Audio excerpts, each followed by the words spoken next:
we happened to be there to see the first all-female graduating class from the electrical program in the vocational school. And that every single girl in that class had a job waiting for her after their certificate. Hi everyone, welcome back to another episode of the Reframe series. You're joining us for season 2. And today we have Ashesh Kamdar, who is president of Pratham LA chapter here. He is also the president and CEO of GBS Linens, which he joined in 2006. And prior to GBS, Ashish worked in the tech sector for over a decade. He held various product management, marketing, consulting, and engineering positions with firms such as Symantec, Nortel Networks, Deloitte Consulting, and Hewlett-Packard. He has a Bachelor's of Science in Electrical Engineering and an MBA from the University of Michigan. He is a long-term Pratham Los Angeles board member. So I'm going to tell you a little bit about what Pratham is, and then we'll go ahead and ask him some questions. So Pratham was established in 1995 to provide education to children in Mumbai slums. It is now one of the largest and most successful non-governmental education organizations in India. So working in collaboration with governments, communities, parents, teachers, and volunteers, Pratham focuses on innovative interventions to address gaps in the education system. Pratham USA is a volunteer-driven organization with 14 chapters across the United States that raises awareness and mobilizes financial resources for their work on the ground. So it's very nice to have you here with us today. It's an honor to be here. Thank you. Thank you for joining us. I'd love to get us started by asking, how did you get involved with Pratham and what makes you so passionate about the organization? Well, it's been a long history and relationship with Pratham, between Pratham and my family. It actually started all the way back in 2002. And that was the year that I got married. And during the wedding planning process, my soon-to-be wife and I were looking for a nonprofit organization to attach ourselves to. We wanted to make a donation on behalf of our guests to a nonprofit organization. And my bride-to-be at the time did a little bit of research and came across this organization called Pratham. And we had never heard of Pratham before. And interestingly enough, Pratham, the LA chapter had just formed the year before in 2001. So it was very new to Southern California. So very few people had heard of the organization at the time. But through the planning process, we learned more about the organization, and ultimately we made a donation to Pratham on behalf of our guests. And then, of course, as a young married couple, we forgot about Pratham and got busy with our lives, with kids and career. But my father-in-law and my mother-in-law, as they got to know Pratham, got more involved. And my father-in-law actually joined the board of Pratham LA. And as a family, we learned more and more. And ultimately, in 2015, my wife and I took our young kids at the time to visit a couple Pratham schools in the Mumbai area. And we had a chance to visit a elementary school, so-called elementary school in one of the slums of Mumbai. And we also had a chance to visit one of the vocational schools for young adults in the Mumbai area. And we were just blown away. Obviously, we heard a lot about Pratham, but to see it firsthand was a life-changing experience for our family. And in fact, just one bit of trivia, we happened to be there to see the first all-female graduating class from the electrical program in the vocational school. And that every single girl in that class had a job waiting for her after their certificate. And so that story, and we even have a picture of that all-female class with my family. And you don't even hear about those types of stories in the developed world, let alone in a poor area in a developing country. And so The bond with Pratham just continued to grow, and eventually our family partnered with Pratham to build a vocational school about 100 miles east of Mumbai, and that school is operational today. So it's been a long journey. Wow, that's amazing. That's My mind is just blown. And the fact that you were even able to kind of extend that relationship and help with an additional school. That's amazing. Yeah, it's definitely an experience that we'll never forget. In 2019, my family had an opportunity to visit India again for the inauguration of that new school that we partnered with Pratham on. And so I still remember, as if it happened yesterday, taking a bus to that school with all of our extended family members and attending the inauguration. It was something we'll never forget. Yeah. Wow.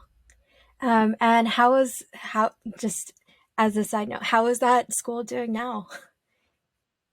Well, as you can imagine, like every across the globe, schools were hit particularly hard during the COVID-19 Yeah. pandemic. So public schools in particular, even Pratham schools, whether it was at the elementary school level or vocational schools, had to close for an extended period of time due to the Yeah. pandemic. So that was definitely a challenge. And but the good news is that, like many countries, we've gotten through the worst of the pandemic, and now we're in the reopening and recovery phase. And I believe all of the schools are open again and running again. And so now it's just a new set of challenges. Kids are back in school, which is good news. But what we're finding is that many kids lost 1 to 2 years of education during that time. And so now it's a catch up issue. Because you can imagine, if you're like a third grader and you missed out on 2 years of education, you're probably not at the fifth grade level after the pandemic. And so that's the challenge we all have now going forward, is to ensure that kids are learning at their correct grade level. Yeah, that makes so much sense. And it's it's at the same time just thinking about the way that the pandemic has impacted the world in so many ways. And it's it's disheartening, but at the same time, so I'm so glad that organizations like Pratham are present to help push us forward in such a circumstance. Yeah. So I'd love to know from your perspective, how does a volunteer-driven organization like Pratham work? Yeah, it's been definitely an evolution. Pratham USA has grown considerably over the years since the beginning when I first joined or became aware of Pratham in 2002 to today. It's definitely a much more professional organization. The Pratham USA arm is primarily a fundraising arm, but it's made up not only of volunteers in each local chapter across the United States, but also a support team of Pratham staff members as well. So we work jointly on various fundraising activities and awareness building throughout the country. I've been on the board of Southern California, the LA area, for a few years now, and it's been a partnership between volunteers and the staff members who are our eyes and ears as to what's going on in India and the programs in India, but also to help drive programs here within the United States to build awareness across communities on the good work that Pratham does. So it's definitely been an evolution. In the early days, it was more grassroots, and you wore you wore a lot of hats.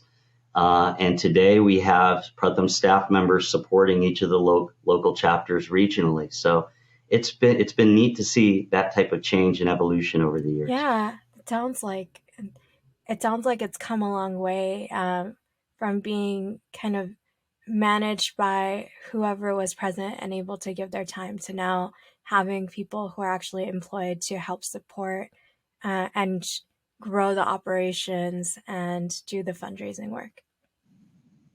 Absolutely. And it's allowed the demographics of a typical volunteer to change over time. In the early days, it was the first generation Americans, my parents' generation, that were typically involved because they had the time.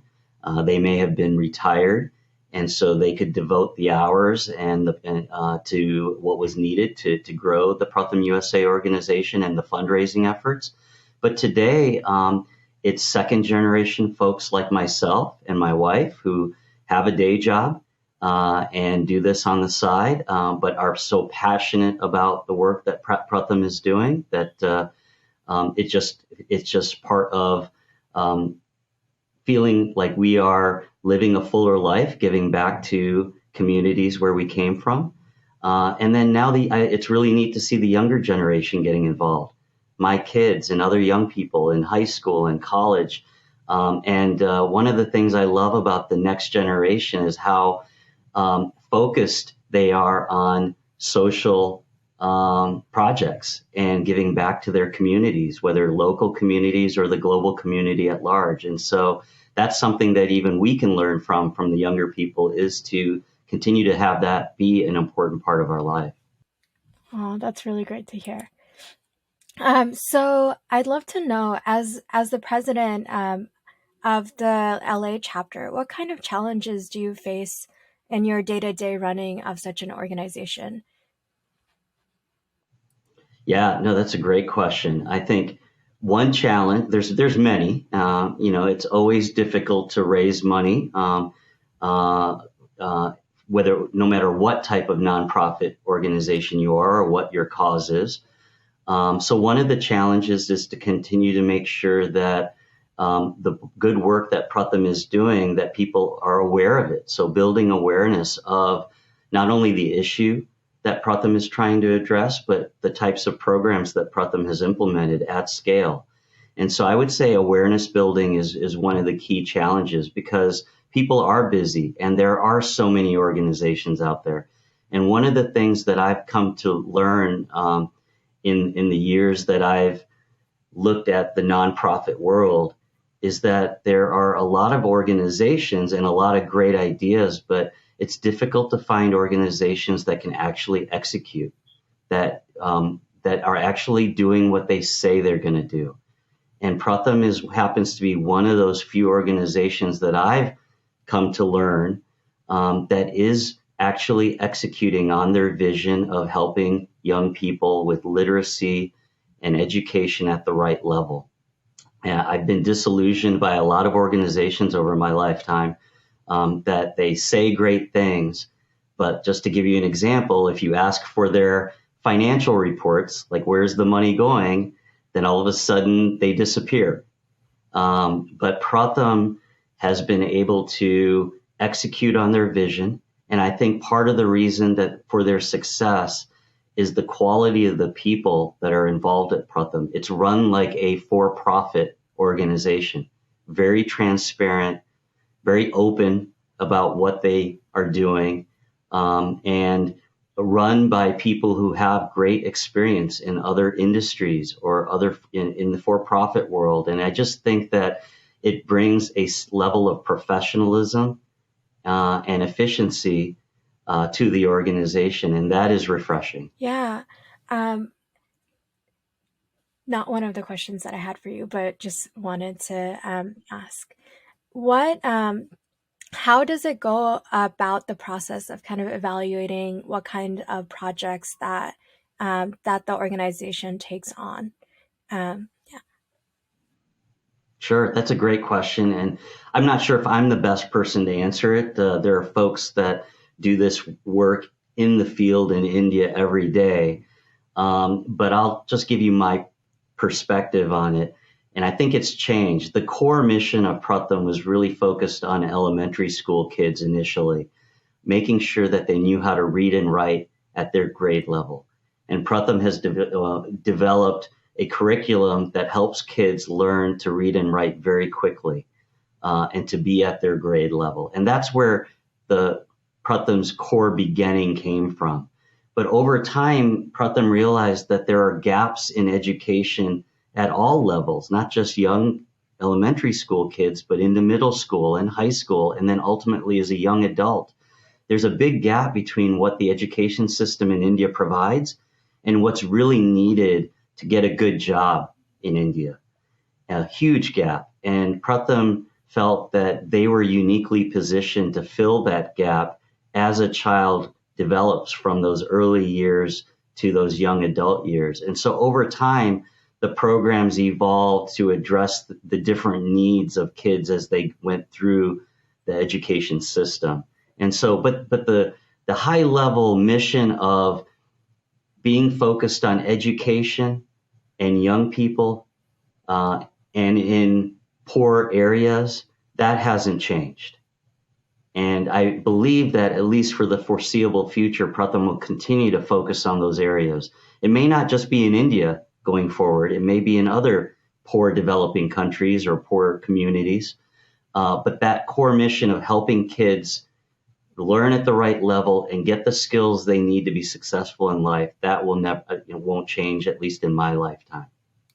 Yeah, that's really helpful to hear and kind of get an understanding of, especially kind of coming from a background of working with Asha for Education in the past. So kind of getting to see the differences between these organizations and kind of how they operate, and how they've been able to operationalize differently over time.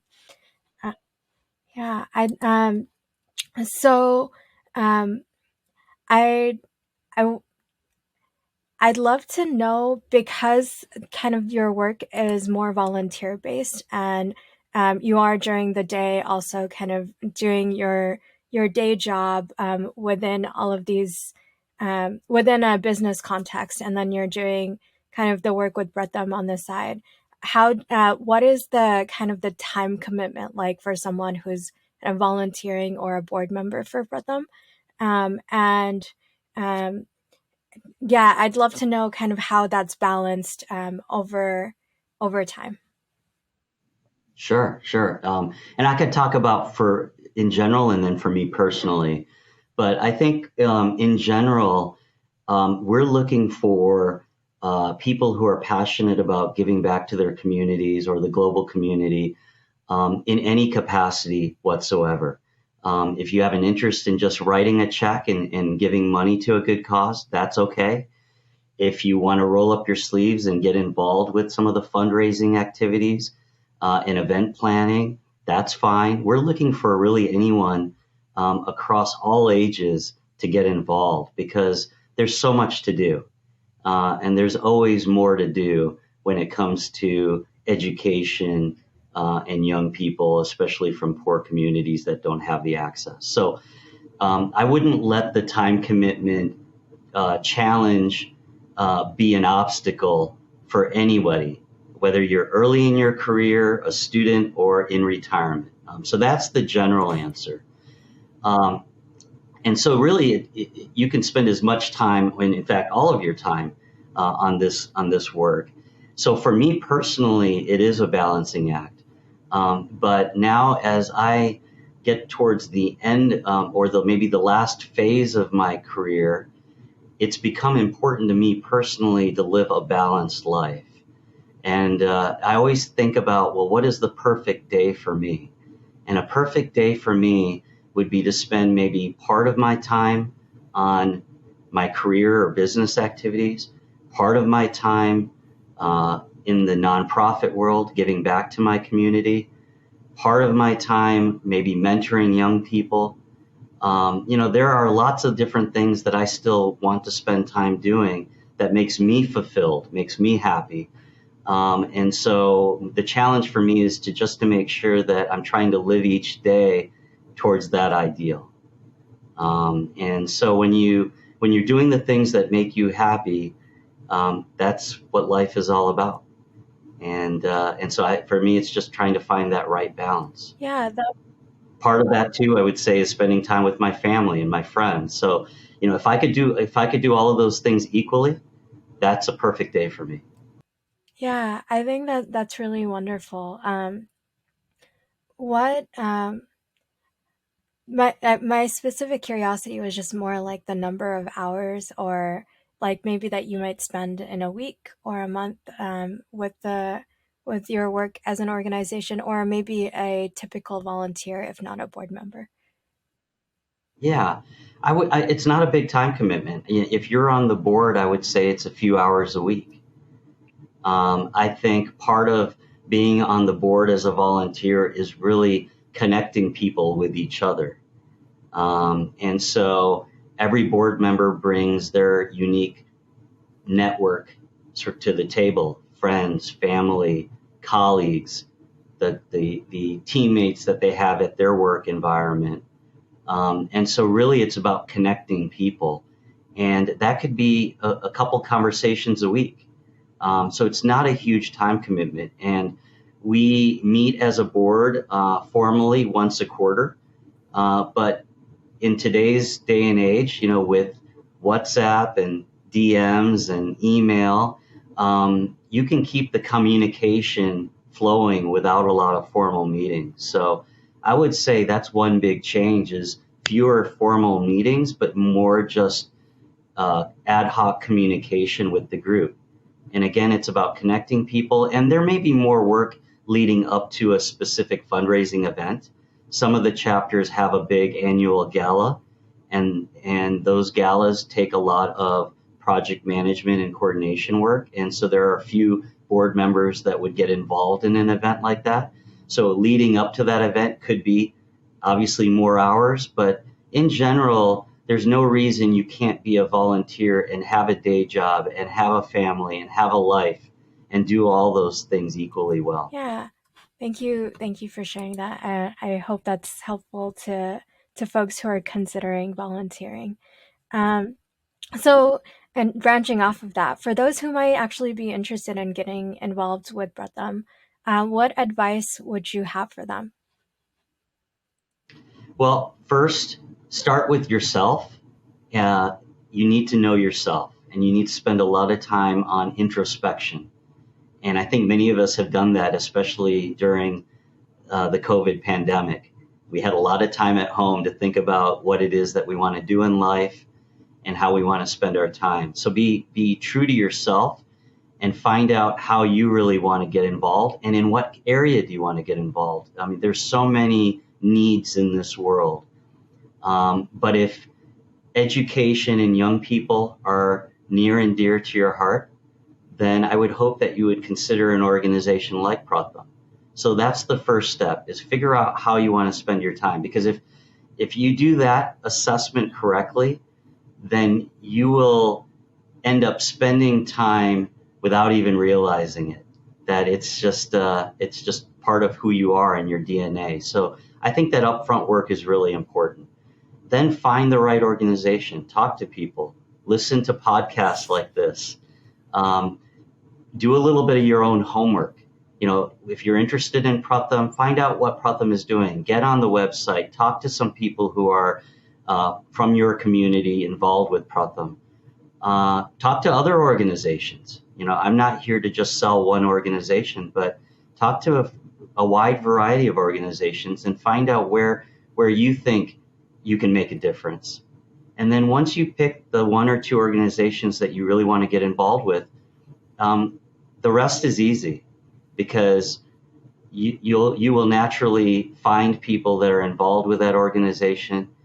They'll probably want you to get more involved on boards and event planning and other activities. And so the rest usually just happens naturally, but start with yourself would be my recommendation. Yeah, thank you. That's wonderful. And if they want to get in touch with you or Pratham at the Los Angeles or other chapters, what would be the next steps for them to follow? Well, maybe as part of this follow up from this podcast, if I could provide some contact information for listeners, I'd be happy to do. Yeah, definitely. And we'll link it in the show notes below so that people can access it from both our YouTube, our Spotify, and our Apple Podcasts. That would be great. Well, those are all the questions I had for you. Thank you so much for joining us. And I hope that folks took away a lot from this conversation. and we'll see you in the next one. Thank you so much. It was a pleasure being here.